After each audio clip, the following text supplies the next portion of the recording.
welcome to the Raptors Show on the Sportsnet Radio Network. Make sure you find the Raptors Show wherever you listen to podcasts and subscribe, and please rate and review the show. Reminder, we're streaming live on Sportsnet's YouTube channel and airing live on Sportsnet 360 Monday to Friday from 2 to 3 p.m. I'm your host, William Liu, and joining me in studio, as he does every Tuesday, is Blake Murphy.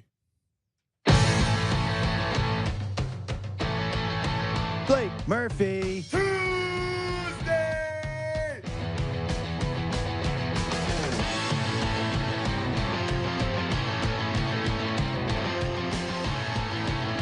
Blake, we have to get you on for some breaking news that just took place. Alex isn't here this week because you fired him as your agent? No, I would never do that to Alex. He's very good at that stuff, actually. No, I had to get you on for literal breaking news. Panic at the Disco. Oh. Yeah. I thought you were going to go with the Fred firing his agent thing. Well, we will get to that, don't worry. But I got to get to this joke up top. Yeah, I mean, how are you feeling about this? Yeah, so I'm a little confused as to how a band breaks up when it's only one guy. Okay. It's like I don't... You can break up with yourself. I don't really know, because if you could, I would have done that with myself a long time ago. No, but like therapy. Panic at the Disco is like there are other members in the band, but it's always been Brandon Urie, the lead singer, and then like a rotating cast of whoever he's doing sessions with or touring with or whatever. Like there is no band. It's just him under the name Panic at the Disco and like 10-day contracts. Like Joe Wieskamp played bass for a bit. And if you told me that before the Raptors had signed Joe Wieskamp, that Joe Wieskamp was the name of the drummer or the bassist for Panic at the Disco, I'd be like, yeah, that sounds about right. Yeah, probably more of a country band vibe, yeah. But yeah. All right. I have no feelings on it. I just found it fascinating that a band that has become just one guy can break up. Yeah. Well, pour one out. Pour one out, seriously. Okay, so jokes aside, was that even a joke? That wasn't a joke. We're gonna talk a lot about the trade deadline. Mm-hmm. Just 2 weeks away now, and obviously there's been a lot of focus.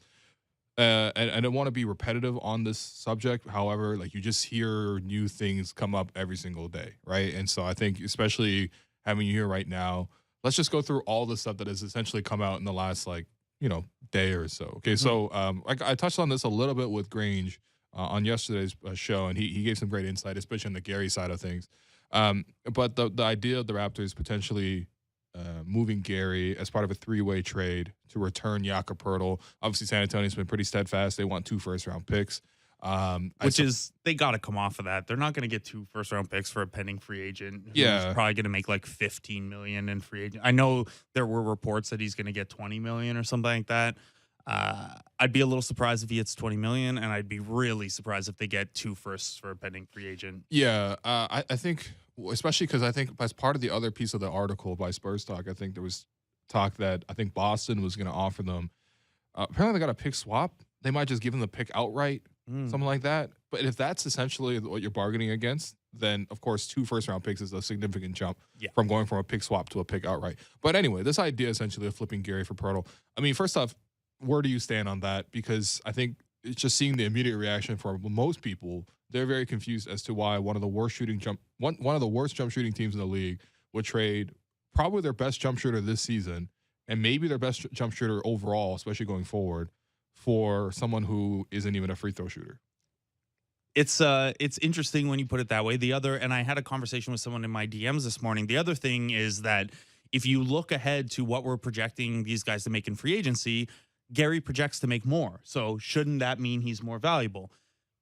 In a vacuum, yeah, scorers get paid more. Scoring is the key asset, but comparing Gary and Yak has a lot to do with roster construction and where you are on your developmental curve and how easily you think you can replicate those skills. I realize this sounds ridiculous given how much the Raptors have struggled to create offense and shoot over the last couple of years, but in a vacuum, Gary's skill set is a little bit easier to kind of patch together with bench guys than Jakob Poeltl's is. Now, at the same time, you can generally find less expensive centers than what Jakob Poeltl projects to make. Like, had you been in on, say, a Daniel Gafford, like I know he's kind of fallen out of favor, but like he's going to make like 10 or 11 mil the next couple of years. Rashawn Holmes, same kind of thing. Jakob Poeltl's going to make more than those guys. And I think his rim protection and rim deterrence is a little better than those guys, but offensively, he's just a dunker. So I don't know. It's kind of an eye of the beholder thing between Gary and Yak. I think the Raptors would. I mean, I had a deep dive at Sportsnet.ca today about all the defensive issues, and so many of them stem from having to overcompensate for not having rim protection. Right.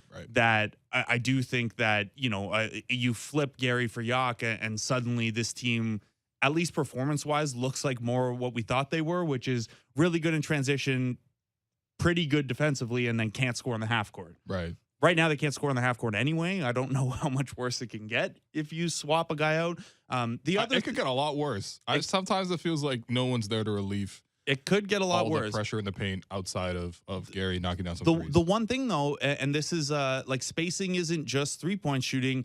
The vertical spacing of having an actual roll threat. Like, look at how much better the offense has looked since Scotty Barnes started being used as a screener more, and since Precious Achiuwa's gotten his footing under him. Yeah, like, the offense breathes a little bit easier when you have that north-south threat as well. And Jakob's a pretty good passer. So you look at those scenarios where, you suck the tagger in and he kicks it out to the corner or whatever. Maybe you can, it's an offensive downgrade, but the change in style and the change in options maybe works out. The other complicating factor with that kind of a swap and paying Jakob in free agency is if this, like the last, 5 games, Precious kind of looks like the guy that we saw at the end of last year. Looks good. And I'm not saying you don't go out and get a center because Precious Achiuwa is really good, but you might not go out and spend big or spend assets on a center if you think he's going to play a chunk of that role next year. Right. It's tough. This is why like all these trade deadline things are related, right? Like what you think of a Gary for Yak swap depends on what you think about Precious, and his spot also depends on, well, what is the future for Siakam and OG look like? Mm-hmm. So it's complicated. You could make the case either way. I had a little bit of trouble. I went through some teams that have been reportedly interested in Gary or make sense as a Gary landing spot. It was a little tough to come up with a 3-team deal where the Spurs wouldn't need a lot of extra pick compensation to eat a salary back to make that work. Like, say Dallas wanted Gary. Okay. And Davis Bertans is the contract that makes that work. Right.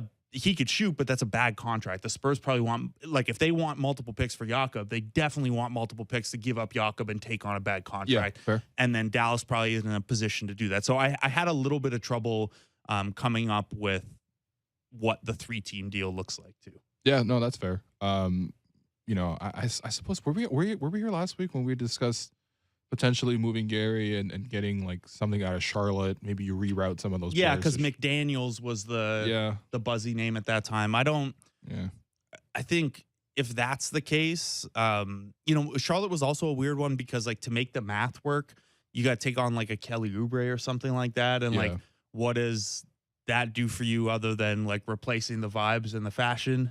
I don't know if it replaces the fashion. But like he's a pending free agent too. Exactly, yeah. So well, I mean, you're kind of mostly getting it for the expiring, I think. Maybe you get a slight look at the guy. That's the thing is like he then is in kind of the Rodney Hood role of, hey, you're involved in this Norm for Gary Trent swap, but really only to make the money work. I'm not gonna lie to you, man. When they got Rodney Hood, I was like, wow, one more guy who could score. And then he immediately 6 points got off hurt. the bench. That whole season, I just kept asking for somebody off the bench who can give you 2 buckets reliably. And I was happy that Rodney came, not in the sense that was going to turn the season around, but just to see someone score 2 buckets, and he was not able to do that. What about out of the league now too? Yeah, a lot of guys in that Tampa team are out of the league, and honestly, he's only 30 still. Yeah, I guess he had injuries. Yeah, a lot which really hurt him there. It just maybe the overall idea of Gary for center, maybe not Jakob Poeltl, because honestly, you really can't find a player more different to Gary than Jakob Poeltl. You probably can't, yeah. But maybe so I think with Yak, the concern obviously would be the spacing, even though he offers the vertical threat. Maybe a different style of center. Yeah, and again, you use Gary as sort of that piece to sort of make this thing come together because we've seen the Raptors linked to a lot of centers, and there's not a lot of like actively tradable players on the team. No, there aren't, and like then it gets into who and what does that look like? Like the Kings are somehow third in the West right now. Like, they're a team that always kind of has extra centers kicking around somehow. Yeah. Like, would they? Hey, this might finally be the time to get Rashawn Holmes. Yeah. I'd have to you dig want him. in on the tape a little bit as to why he's only playing 9 minutes a game. Guy's shooting 70% from the floor, Okay. playing 9 minutes a game. Yeah. So I don't know. That's probably, He's one of those guys that almost reminds me of Christian Wood in a way. Not necessarily how they play, but just like their stats jump out, but they don't really stick on teams. yeah. I don't know why that is. Well, I know why with Christian Wood, and it's like it was one of the coolest draft lessons that I learned, or draft and G League lessons early in the 905. Is if you remember, he was in the same draft as Norm, and the second round that year, Norm wasn't off board. Like, I remember we were both at the Score at the time, and I had written a blurb on Norm that was like basically, because I like UCLA, like that's the college team I would root for if I'm rooting for one. Okay. And I was like, oh, I've seen this guy a lot, and like he can defend like heck, and like if he gets a 3-point shot, he's an NBA player. Hilarious the way it turned out, where he's gone so far down the road of being an offensive player that it's his defense you sometimes worry about now.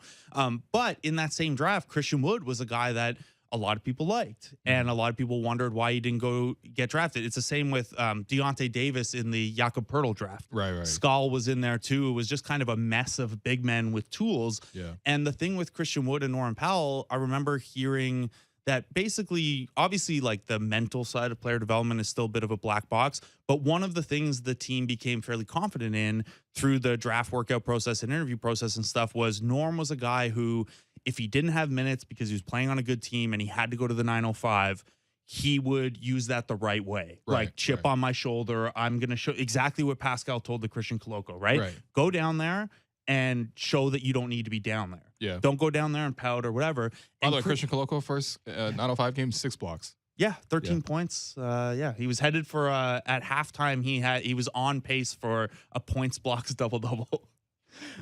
He's back down there, by the way. He'll play there Wednesday and Thursday. Yeah. But yeah, so the thing with Christian Wood, and it took him a couple years in the G League to figure it out. Like, I think the Sixers ended up taking a flyer on him, and then there was a year where the Raptors were in on him for a potential two-way spot, but he ended up with Milwaukee on that small guarantee, and he kept putting up these bonkers numbers in the G League. He was like 25 and 12 and like leading the league in blocks and shooting really efficiently. That's called a Chris Boucher, by the way. Yeah, it is.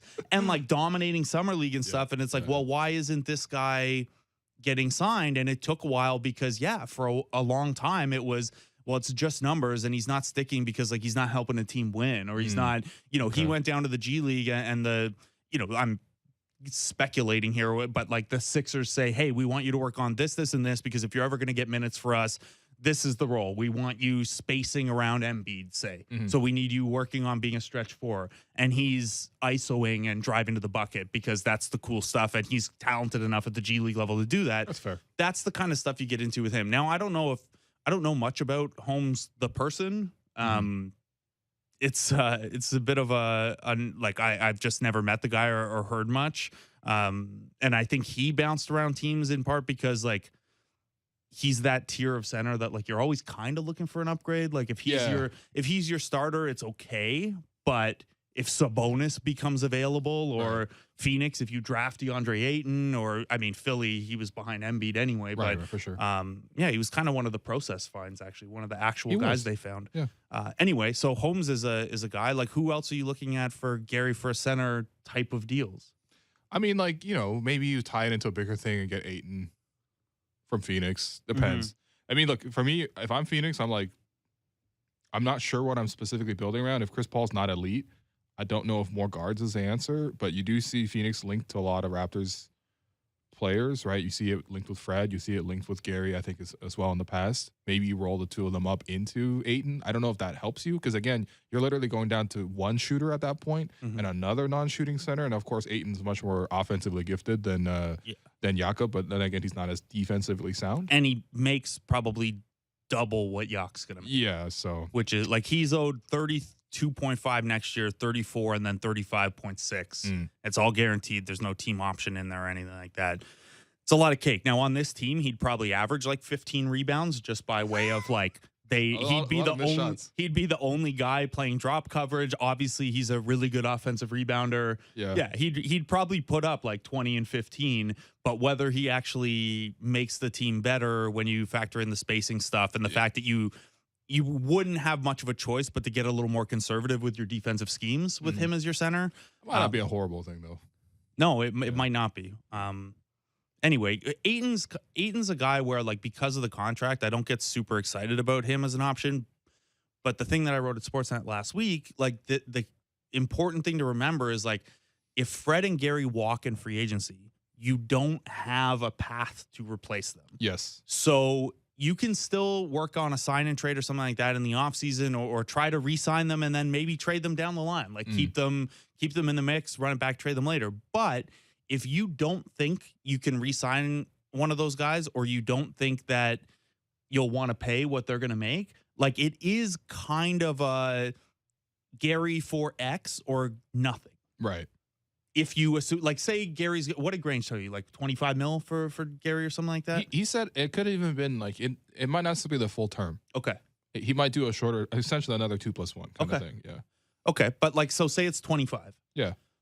It's Gary at 25, or he leaves and you don't have the cap space to move him, or you trade Gary now, and even if it's not your favorite deal, it's better than Gary at 25 or Gary for nothing. I mean, it's similar to that. It's really just, we just rolled It's the norm thing, yeah. like literally 2 years in advance. But it's more with the same complicated position. now because Gary's young. Yeah. Like, Gary is younger right now still than Norm was at that time. The Norm one made a fair amount of sense, because if that team wasn't going to, like, if that team wasn't it, you had to get something back for, like, he was the sixth piece of the championship core to go, and you had gotten nothing back for the first ones. Yeah. So you had to kind of get something. But Gary just turned 24 last week. To get that championship, that was nice. Yeah. I would but you don't have assets. This is baseball brain. How many years of control are those prospects, though, that got you Troy Tulowitzki and David Price and the bat flip? And what's your boy Drew say? Flags fly forever. Yeah, That's I guess right. they don't really do a flag for the Raptors or for the NBA, but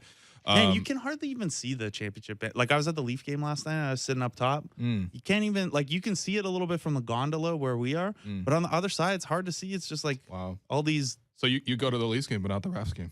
Tough. Okay, all right, Blake. I see where it is nowadays. I see where you're at. Yes, someone come through with Raptors tickets, and I'll be at a Raptors game. Please. We need you don't have a lifetime pass for all that you've done. Well, sometimes I want to go with a friend. Oh, and, like, enjoy myself. Well, for me, I don't have this problem because all my friends are in the media, so I'm trying to learn that not everything has to be work, and I'm allowed to just, like, enjoy a game sometimes. Yeah. But that's easier to do on Leafs because, like, Raptors, obviously I'm watching the game at home if I'm not there. Right. The other thing too is, like, my show goes until 7:00, so it's hard to get to the arena. That's fair. In time. That's fair. Yesterday our show ended at 6:30. That's why I was able to do it. Okay. The other news today, and this one is actually, I mean, decently substantial. So Chris Haynes reported that Toronto Raptors point guard Fred VanVleet has parted ways with his agents at Parlay Sports and Entertainment ahead of free agency, and that the 28-year-old will choose his next agent in the near future, which makes sense. Obviously, maybe a big summer coming up for Fred in terms of financial decisions. Yeah. Anything to read into this? I mean, it's not insignificant. Yeah, there's always something to read into that. Like, you don't move off of your representation if you're 100% happy with how things have gone. I don't think Fred could be too unhappy backward looking. Obviously, undrafted, he's talked about how he kind of stewarded that, where he didn't want to land in a spot where he'd be locked into a two-way or a bad situation or whatever. And then he ended up, it was a minimum, but it was only a 2-year deal, and it let him hit restricted free agency really early. At that time, he got the max on a 2-year deal that he could have possibly gotten. Right. And then he got what I think everyone would consider like a pretty fair deal that he's playing on right now. Like, I don't think even, if I know people have been up and down with Fred over the last 2 years, but I don't think anyone could argue that, like, 4 years, $82 million or whatever it ended up being wasn't, like, fair value for a guy who made an all-star game in that stretch. And, has been at times your best and often your second best player. But, the timing of, hey, there were those leaks about his contract talks, and then he had that post game thing where he was like, I'm upset that this got out and I'm going to address it. It's hard for me not to think those things are maybe related. Sure. Maybe there was a leakiness. I don't know. Over the years you get to know people's representation a little bit, and the person at Parlay that I have a bit of a relationship with, I always got a good impression from, and Fred always gave a good impression of. But sometimes this is just business, and I do wonder, if you were listing NBA players who would potentially represent themselves and save that percentage. I think Fred is up there. Now, not many guys actually do that, but I do wonder if that's, someone in his camp is an option, and he's a little curious ahead of free agency.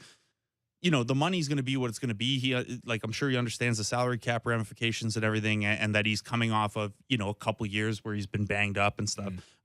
But there are non-contract things that agencies can do for you or help you with too. And I wonder if that's something he wants to explore, and he wanted to get ahead of it now. More sponsorships? No, I'm kidding. Buddy, you seen his Instagram? It's not possible.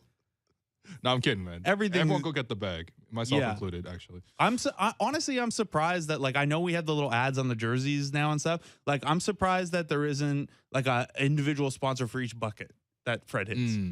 That three brought to, how Devlin calls out the city? Yeah. Instead, Devlin's going to get an ad read for everyone. That three from the Canada Goose factory in, I don't know, wherever they make Canada Goose stuff. Yeah. Let's not get into how they make Canada Goose stuff. It's maybe a little jarring to hear sometimes. Yeah. Anyway, I do think it's something. I think it tells you that either the way the reporting's been handled around it, or just his feeling heading into free agency. And I think, it's helpful for a player and an agent to do this now versus at the start of free agency.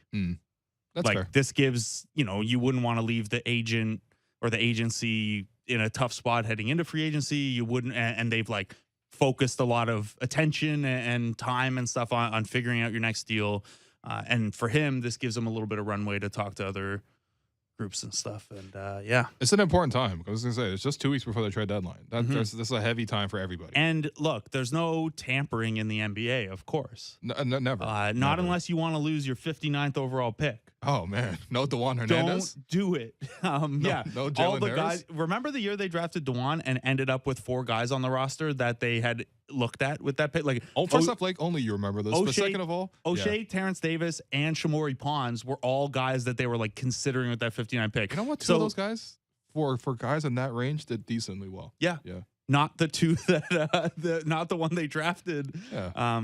And Shamori Pons wasn't. Although Shamori Pons did me a big favor by getting cut right as I went on that 905 trip that I went on, because I got to write the Paul Watson gets signed angle because Watson took his spot. Right. So shout out to Shamori Pons. Is Paul Watson in the league right now? Is he still? No. He had gotten injured and is just working his way back now. That's tough. Yeah. That's tough.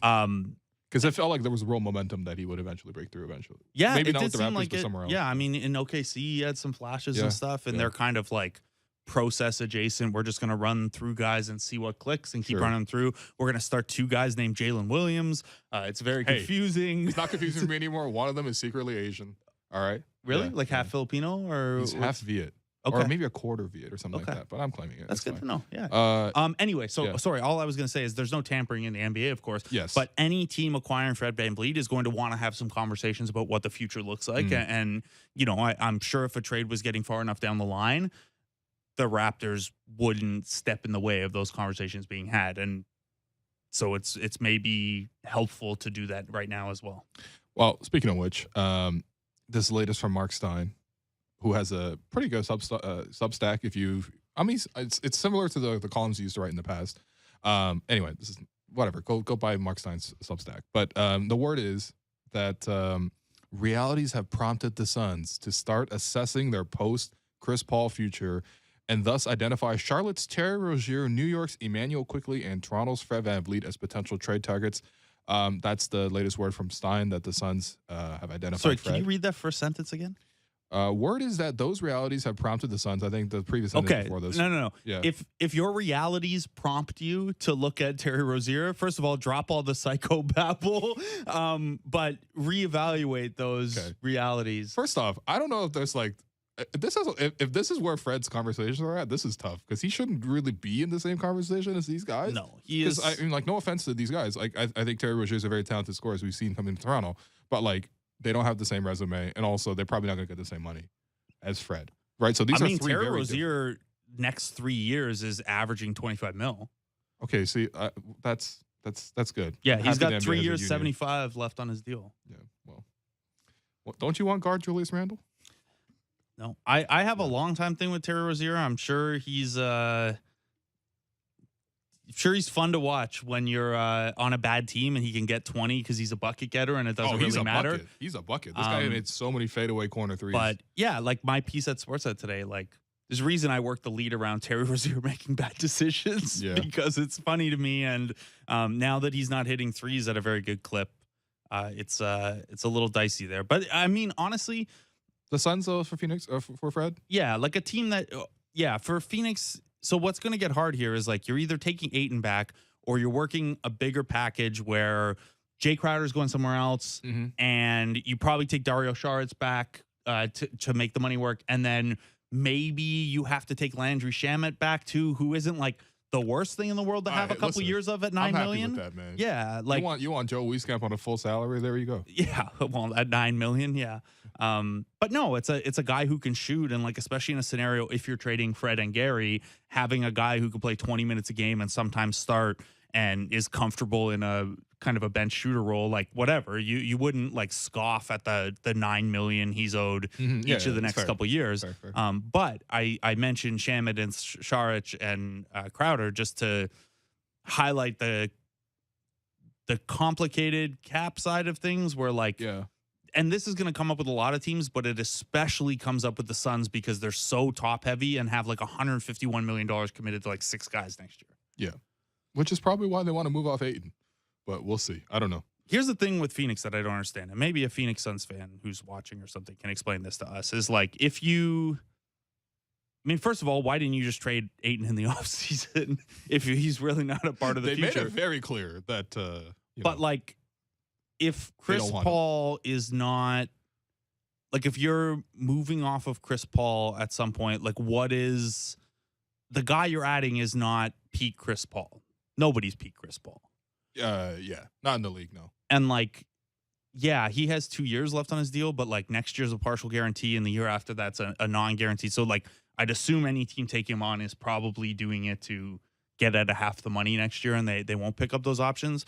The idea of Chris Paul becoming by next year one of the guys that just like floats around on minimum contracts and is like he's so insanely competitive and he's like still pretty good, like not $35 million good, but like still could help a playoff team. That's a fun like late career act for Chris Paul. Yeah, future Lakers point guard Chris Paul. He's definitely gonna go ring chasing, and I mean I feel like his whole career has been ring chasing, but not in the same way. Like it's not like guys like taking the minimum and going different places and trying to get that last, like the Tracy McGrady style one. But like, yeah, for Chris. I mean, I guess it'd be decent if he won. It is kind of funny that he hasn't won. He's been in the playoffs 14 seasons. Right. So there's 14 walk-offs where he looks really sad at the minimum. Another team potentially interested in Fred VanVleet is this is Kevin O'Connor of The Ringer passing this along, friend of the program. Clippers are interested in Kyle Lowry and Fred VanVleet. Okay, here, you know what? And not Kevin's report, but also Serge Ibaka was the report after it came out that the Bucks are open to dealing him. They also want Serge back. Yo, what are they trying to? They're literally going to try to put out a 2019 Raptors roster, right? I'm sure at one point the Raptors played a lineup. It would have been weird, but they probably played at one point Serge, Kyle, Fred, and Norm together at the same time.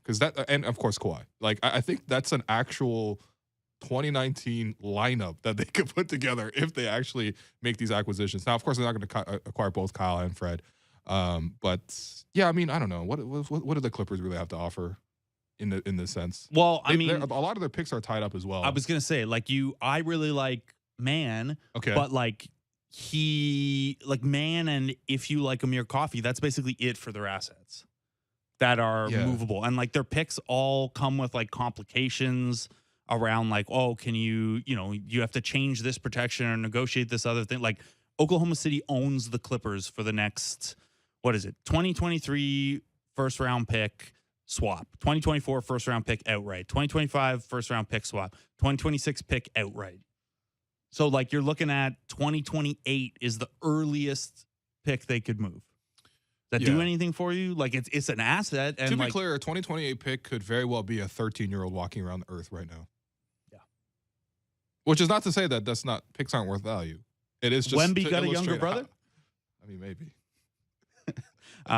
But no, that's what you're going to run into with teams like the Clippers and a couple other teams. And I know you kind of prompted me with some questions, and I went through the assets that everyone has. And like Memphis and the Pelicans and the Jazz own all the picks. Yeah. And the Thunder, of course. And the nice thing is they're good now, too. So you would think that maybe they would flip some of those. Maybe. For some. But listen, we'll get to that in the second half, as you mentioned, because I do think it's also interesting, not just looking at the specific reports, but looking at the landscape and trying to figure out sort of a top-down rather than a bottom-up approach. The Clippers, I don't think they have what it takes to get Fred, quite honestly, unless the Raptors just literally, like, they love Terrence Mann that much. But I don't know. I mean, it's... And like even then, Suns, he makes nothing. Yeah. So like you're eating like Robert Covington least Robert Covington or Luke Kennard's years. You want Norm back? No, I don't think they would do that. I'm not sure they would not part with any more pieces of the 2019 Raptors. They could you know what? They just honestly get Jeremy Casper to coach that team. Star Serge at 5, Kawhi at 4. You've had Malcolm Miller on the program before, right? Text him. see if he wants to play for the Clippers. Yeah, man. The Clippers probably dying, man. They're probably online with Jordan Lloyd as well right now. Another report, this one from Bruce Arthur, that the Raptors want multiple unprotected firsts for OG. We've heard essentially variations of this throughout, and that one team has offered 3 first-round picks for OG. Obviously, the Raptors have not taken that deal. I mean, I think that the one of the key distinctions here to note is that, like, it's just because you hear first doesn't necessarily, like, clearly all firsts are not equal.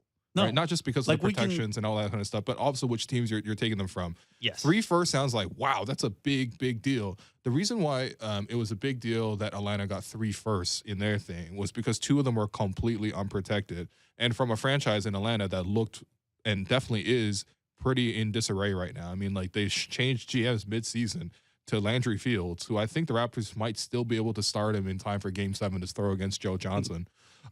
So, you know, there's a big difference there. Yeah, I mean, they might be 3 bad first picks round picks. Sure. Essentially, like the Pelicans, you know, you can look at, well, okay, there's let's say they're in a deal with the Pelicans and we're talking 3 picks. Well, one of those could be the unprotected Lakers pick in 2024 that has the option to defer to 2025. That is maybe the most valuable pick out there. Like a potentially unprotected 2025 Lakers first. Right. Is maybe the most valuable pick on the market. Short of like a bad team's first this year. Yeah. Like, which they're just not going to trade. But New Orleans also has, say, the right to swap firsts with the Bucks next year. Like, that's a first. Yeah. But it's a like almost guaranteed to be between 25 and 30. Guaranteed. Next year. Legit guaranteed. It's still an asset, but it doesn't really mean the same thing. So when you say 3 firsts, and then some of these firsts end up like, you get some of them with the de-escalating protections where it's like, oh, it's lottery protected this year and then top 8 protected and top 5 protected. And if it still hasn't conveyed, then it's 2 seconds. Right. And if you get into some of that stuff, it's like when we were all waiting for the Rui return the other day, it's like, okay, 3 seconds, but like, what are they? Mm-hmm. And then it turned out that one is pretty good. Yeah, one is probably going to be in the early 40s this year. And then the other 2 are like so far in the future that they'll be traded 50 times before those drafts. Right. So yeah, that's the other thing. But 3 firsts is their assets. Yeah. Yeah. I'm not surprised that they didn't move forth for that type of package. I really do think that unprotected, obviously, is like fairly rare nowadays. Honestly, the NBA kind of just stopped trading those for a while, and now they've kind of come back in that direction. I don't know if the immediate returns in Atlanta or Minnesota have pushed them in that direction of like, hey, this is a good idea. We can keep doing it. If anything, it was more of a cautionary tale. But yeah, I think in the case of OG, like you probably want at least some more immediacy in terms of like which prospects are you getting? Because a first sounds like a first, but like a first in this upcoming draft, you can at least visualize who that is, right? Mm-hmm. There's like a broad range of like 5 to 10 guys that could be. And you know where you are, right? You know this first is going to play with our other first and Scotty Barnes and Pascal Siakam, and this is what it looks like. a 2027 first from a team that we don't know how good they're, that is like nothing. It's not nothing, but it's nothing for the purposes of planning with this roster. That's nothing other than, oh, that's an asset for later. Yes. And, like, it could be a great asset for later. You never know, but ultimately, could be. There's a reason the Raptors don't, Yeah.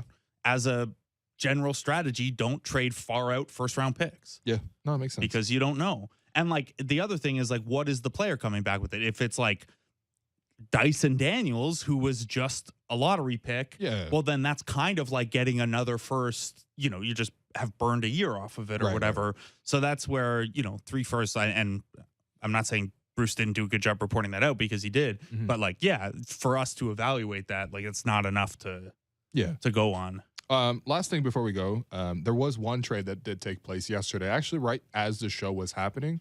But Rui Hachimura was agreed to be dealt from Washington to Los Angeles. I think Rui gave an interview last week where he was just like, "Look, I just want to be where I'm wanted."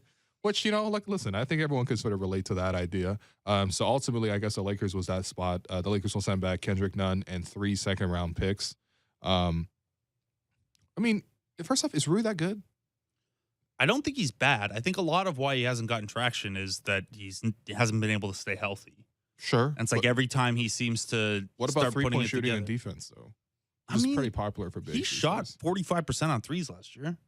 It wasn't a huge volume, but like He's for his such a mid-range career, guy, he's though. exactly league average from 3. Okay. All right. Well, if they can stretch that, he's clearly can shoot from mid range. If he can stretch it out to the 3, I think that would really help. Yeah, like he's roughly an average efficiency scorer. Like it's not that's not what you want from a guy who has, a career usage rate under 20%. Like he's not dealing with a ton of difficult possessions or whatever. But he's a really good finisher. And with the Lakers, you'd imagine his shot diet for the rest of this year is probably going to be threes and whatever transition stuff you can get at the rim. I think it's a good flyer for the Lakers. Like if you're the Lakers and you're in win now mode around LeBron, like seconds mean almost literally nothing to you. Sure. And Kendrick Nunn is bad. Yeah. Okay. So why did Washington do this deal? 3 seconds. And they're out on Rui. Yeah. All right. It's kind of a nothing burger. I mean, like, it's not like one of those first deals that like allows the floodgates to open. Like, I don't think Rui or 3 second-round picks from the Lakers, and some of them I think from different teams as well, was going to hold up the market. You know what I mean? So what was there was a deal the other year where it was 4 second-round picks for someone. Oh yeah. That apparently wasn't a report that like the Rockets turned down 4 second-round picks for Eric Gordon or something like that. Yes, that's what it was. Bucks offering 4 second-round picks for Eric Gordon. 4 second-round picks is so funny. They're like, how many nickels can I get? I thought there was can I give you to pay for one this? It's like I don't know, man. Do you have credit cards? Oh yeah, that's what. So to eat DeAndre Jordan's money. So this was ahead of the 2021-22 season. Nets have traded DeAndre Jordan and 4 second-round picks and $6 million for Jahlil Okafor and Sekou Doumbouya, the baby Pascal, as Dwayne Casey called him. Yeah, Dwayne Casey. I mean, listen, we all know Dwayne Casey is a good person, a great quote, very, very generous with his time. But he does have this tendency where he likes to compare prospects to players that he's coached in the past, great players that he's coached in the past. And of course, Pascal was Bo Outlaw for a really long time until Pascal blew Bo Outlaw away. Yeah, I mean, I think Dwayne Casey didn't see Pascal coming the way that Pascal ultimately came. I don't think anyone did. I mean, I've written about honestly, this before. I'm sure you have as well. Like once things started clicking, they were like, oh, this guy could be a lot. But if they really they would have drafted him over Jakob Poeltl first. Right. This is the Draymond Green, Tom Brady thing. It's like if you really want credit for that and you thought that he was going to be this good, like you wouldn't have taken Festus Ezeli a couple picks before Draymond Green. You would have made sure you got Draymond Green. Wasn't Harrison Barnes in the same draft too? Yeah. Yeah, I think so. All right. Okay, look, we've gone long enough. We're going to take a quick break. I'm your host, Will Lou. That's Blake Murphy. You're listening to The Raptors Show on the Sportsnet Radio Network.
Welcome back to the Raptors Show on the Sportsnet Radio Network. I'm your host, Luke. Continue to be joined by Blake Murphy.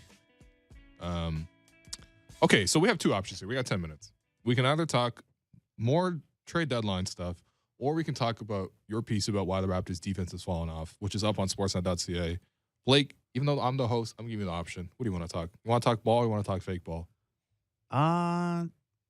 Let's talk ball, because I think that piece informs some of why, even though the Raptors have size across a lot of positions, there are people still talking about this team's need for a center. And yeah, the Vision 6'9" stuff, but some of what I dove into in the defense is just like, basically the whole thing's designed to, well, first to force turnovers, but also like, hey, you don't have rim protection. So how do you keep teams away from the rim? How do you force teams to inefficient parts of the floor?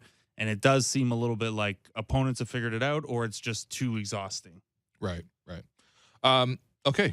Yeah. So, listen, I didn't get a full chance to go through the piece just yet, but, obviously the Raptors defensively have been very disappointing. No, listen, I was fully in the Raptors locker, media room, I was getting ready to, ask some questions. And then Vivek was like, yo, you want to go to lunch afterwards? And I was like, Their names are. Yeah, their names are Vivek Jacob, all right? I'm blaming V on this one.